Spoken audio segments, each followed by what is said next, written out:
So I believe that single-sex provision is really important for women. It matters for our dignity and safety. And, there's been a long fight to make sure that we've got women's refuge services, that we've got specialist provision where it comes to rape and sexual violence.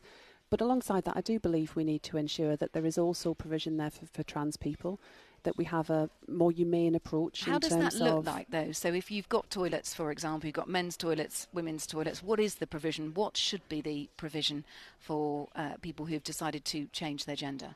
So we have a process where people who are born in one sex but identify in a different gender can go through that formal process. What we're setting out is a system where we maintain the integrity in terms of making sure it's a proper process, but removing some of the difficulties, I think, in terms of what people often regard as what can be quite a dehumanising so I am process. someone who is biologically a male, but I have changed my gender. I've got a certificate to prove it, and I'm now a trans woman.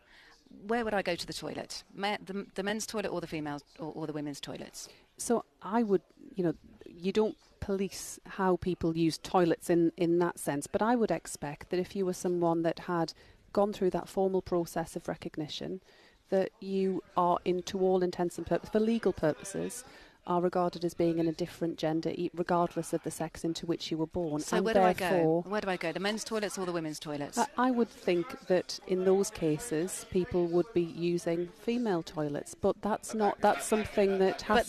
But that isn't protecting a woman's space, is it? So you're saying that as a trans woman, I can use the female toilets? I'm talking about people. Someone biologically born a man. I'm talking about people who have gone through a process, often involving quite an extensive process. It's right that there are safeguards there.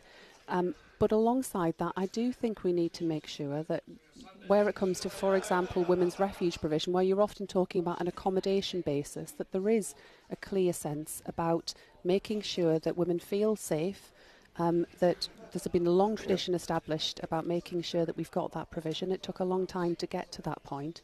But I think in all of this... But you won't put that into law, that's the problem. And that's exactly the point which J.K. Rowling is making again tonight.